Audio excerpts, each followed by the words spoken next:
Welcome back, Astro listeners, to this new moon edition of the Star Lady Soul Reader Network. This is Media Monk, and as always, I have our shining star of the zodiac on the other line. Hi, Star Lady. Hello, Media Monk. And we all remember Star Lady is indeed Kim Marie, the managing director for our network. We at EAN here continue to certify new evolutionary astrologers. And, yes, we maintain a website for all those materials, the EA course, the Astro Library, all the forecasting webinars that we'll talk a little bit more about in a minute, and lots of other things at www.evolutionaryastrology.net. Always call us at 1-605-348-5111, and we'll just kind of call this our New Moon in Cancer podcast. So I think we also want to announce an upcoming forecasting webinar for ingress of Uranus into Gemini. Is that right, Star Lady? Yes, Uranus is going to move into Gemini on July 7th, and we will do one of our Pay It Forward free webinars July 2nd, 5 to 7 p.m. Mountain Time, and the free Zoom link will be in our newsletter, right, Media Monk? Yeah, so I'll send out a couple of notices as we get closer. In the next couple of weeks, you'll see a couple of newsletters land in your inbox. Make sure you save one of them so that you can just click on that Zoom link and join us live. Most people know how clean and easy it is to just click on that link and join the Zoom call. So sounds good. July 2nd, 5 p.m. Mountain Daylight Time. Extrapolate wherever you're at in the United States or the rest of the world as well. And if you don't think it's been exciting yet, just wait till Uranus moves into Gemini. Uranus rules an air sign, Aquarius, where Pluto's traveling these days, and it's going into an air sign. And as it moves into Gemini, we will have the three outer planets, Pluto, Neptune, Uranus, set on 4 with Saturn. Oh, and Chiron is finishing up in Aries, and so we will have 5 outer planets, I include Chiron, in fire and air signs, shaking it up, stirring it up.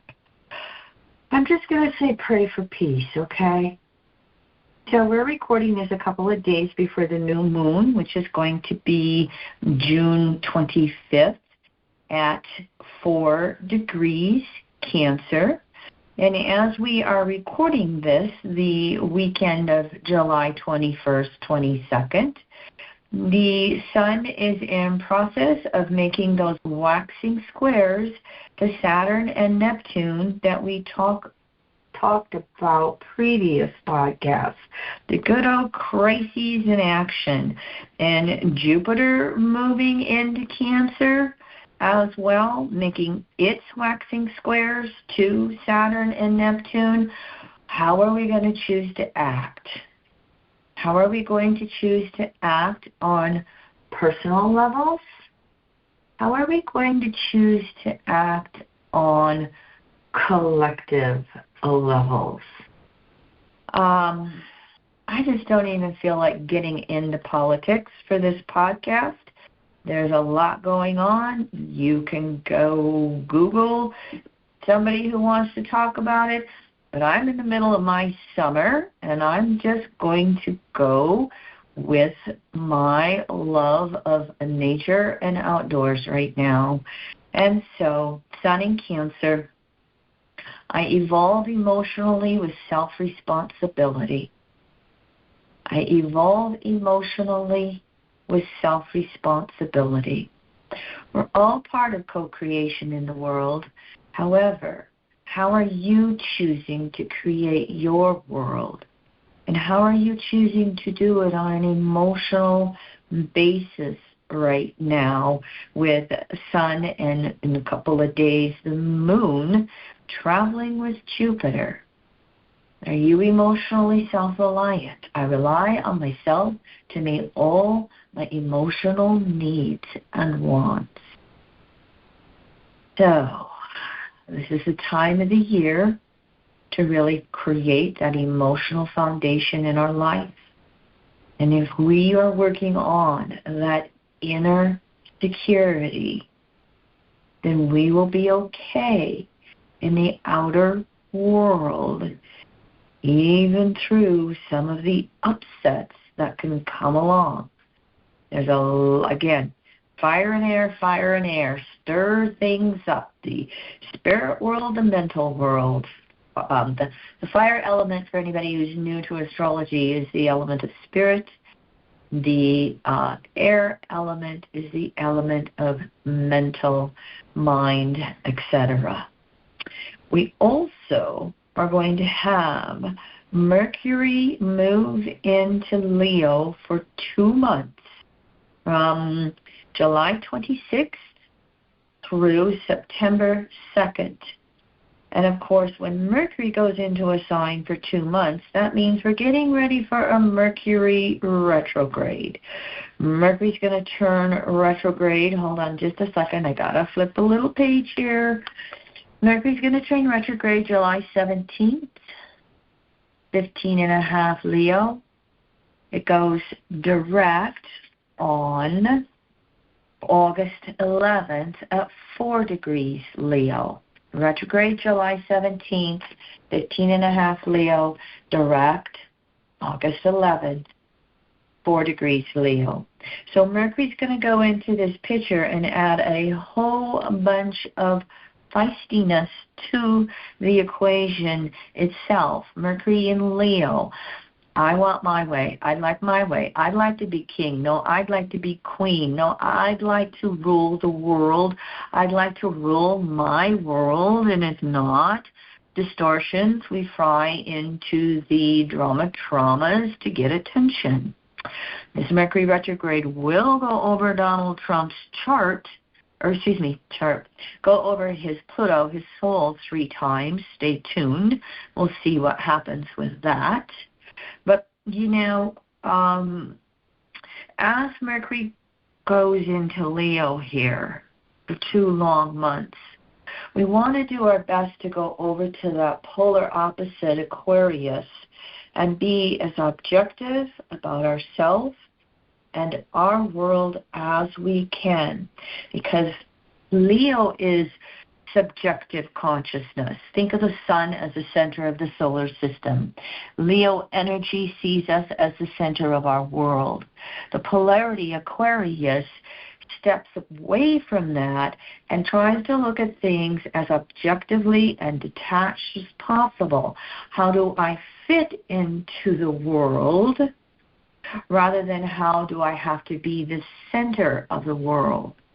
And so we'll all go through some of that ebb and flow of having to step back from the immediacy of any situations we find ourselves in and go, how do I look at the bigger picture here?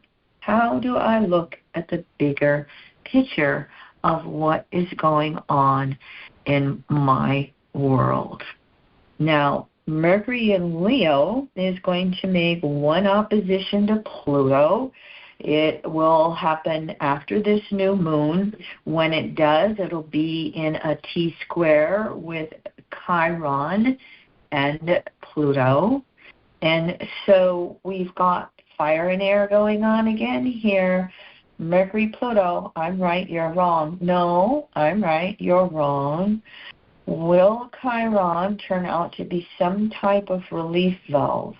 How do we initiate doing things differently than we've been doing it for the last 1,000 years?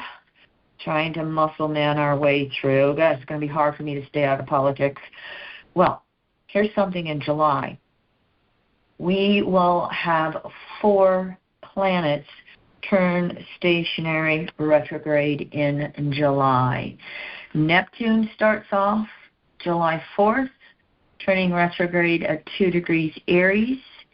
Then we have Saturn go retrograde July 12th at 2 degrees Aries. Then we have again Mercury retrograde, July 17, 15.5 Leo.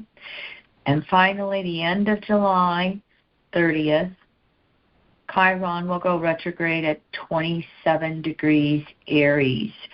So we're going to have 4 planets change direction, trying to throw off the status quo, trying to rebel against conditioning patterns and do it different, trying to break free our beliefs, Neptune, how we want to walk the physical world, Saturn, how we choose to communicate, Chiron or Mercury, and then finally Chiron, how do we, break free from trauma in our world and liberate ourselves. This is the last retrograde cycle, Chiron, 8 years through Aries. This is the last full retrograde cycle in Aries.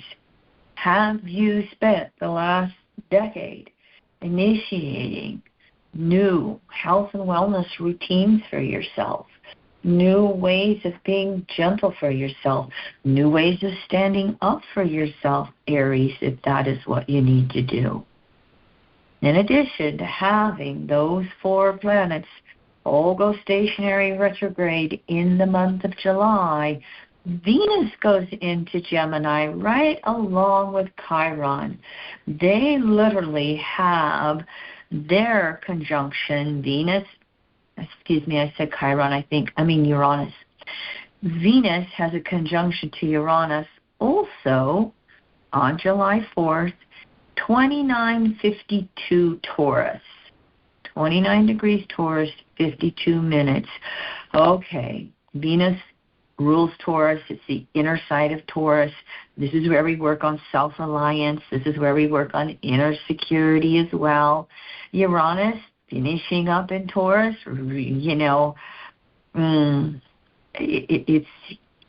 Uranus has been a 7-year cycle that I've called one big climate event. But it's also been a 7-year cycle of really learning deep self-reliance, self-worth, that inner security. It's a Taurus word, a Cancer word as well. Well, on July 4th, we have Venus conjunct Uranus again, 29:52 Taurus. Then July 4th, Venus goes into Gemini, July 4th through July 30th. Venus is starting to pick up some speed and move through the signs of the zodiac faster. The other thing, July 4th, one more time, Neptune turns stationary retrograde.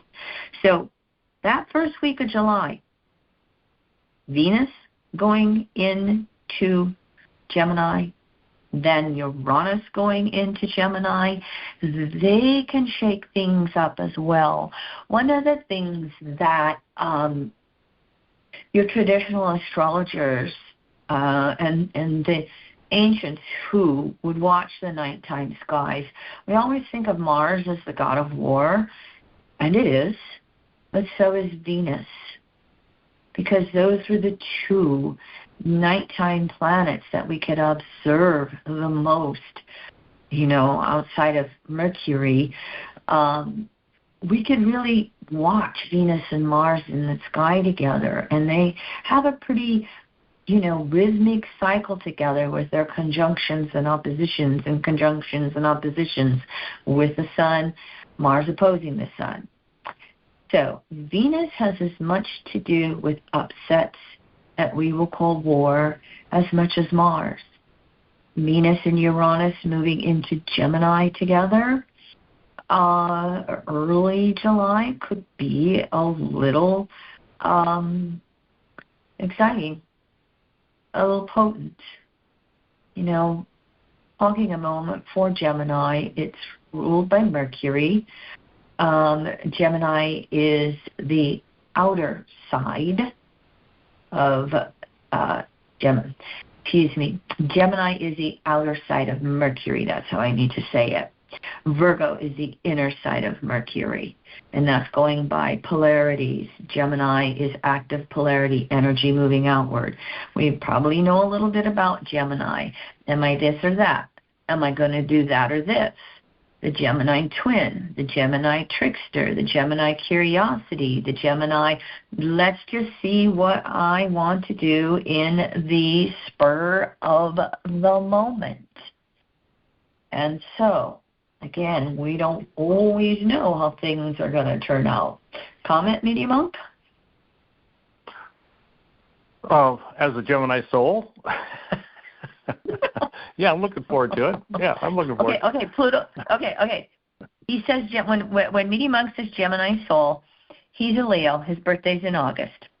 He means that Pluto, the soul, in his chart is in the third house, the Gemini house. So, yes, he is a Gemini soul. Now you can continue on.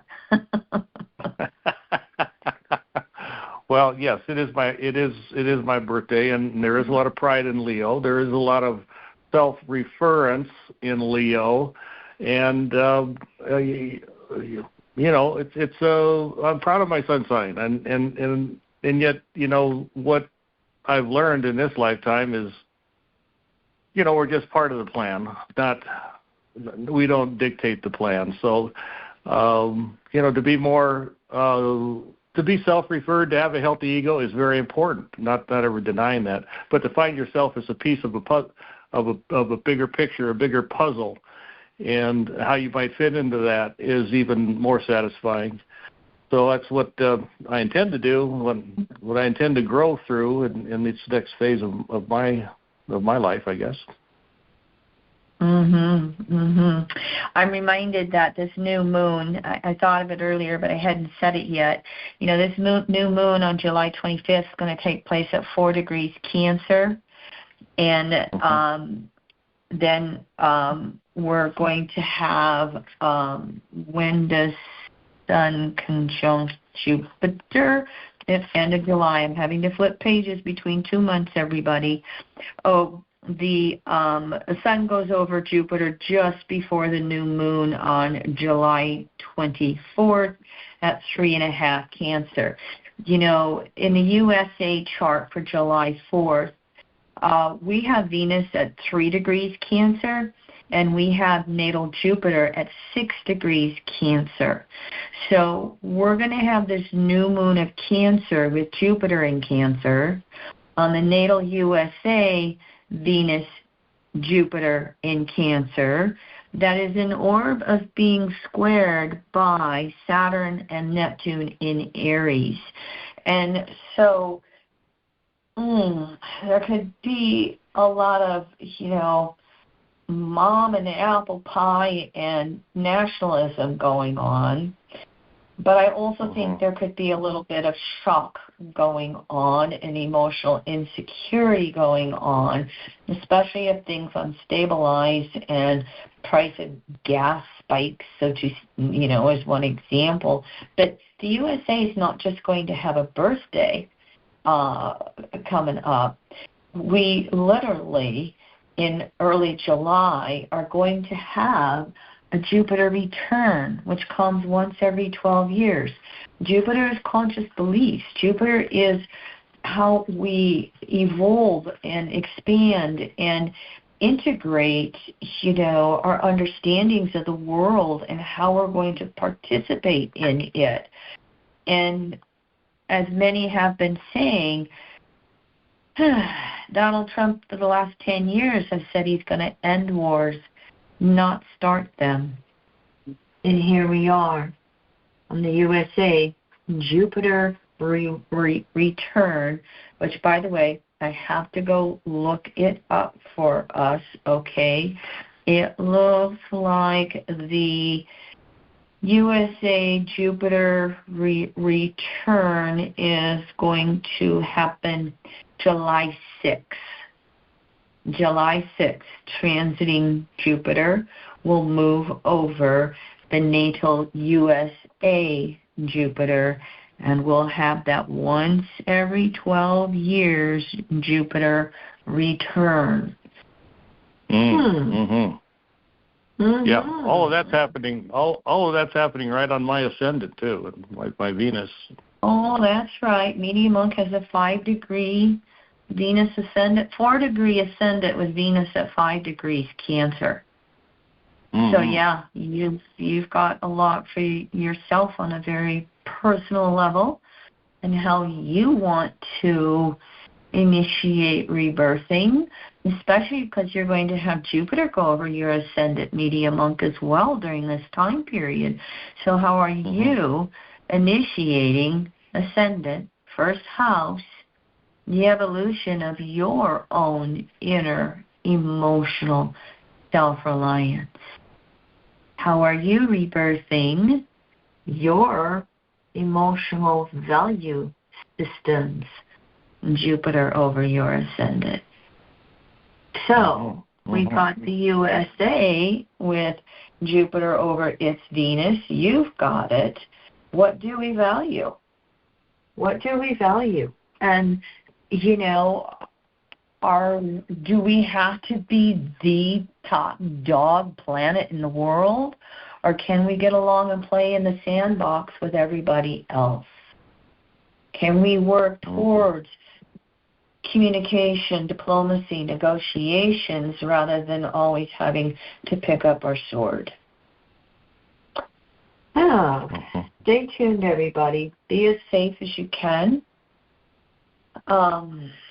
Check in with your own emotional well-being so that your inner world is okay, again, regardless of what's going on in your outer world. And also then, I'll remind you, Wednesday, July 2nd, Uranus in Gemini webinar, 5 p.m. Mountain Time. The Zoom link to participate live will be in our email newsletter. You can also watch it recorded after the fact on our YouTube channel, which is Evolutionary Astro Net, if you cannot make it live. I'll touch in a little bit on the politics of the world with Uranus in Gemini. And stay tuned as fast as things are probably going to be changing with all these fire and air signs. Remember, fire and air signs are active polarity, energy moving out from the center, which means energy taking action. It's kinetic. And it might take a little bit just to keep up with everything that is going on. So again, I will give us updates not only on Uranus's transit into Gemini, but also just kind of what some of the options are for the state of our world.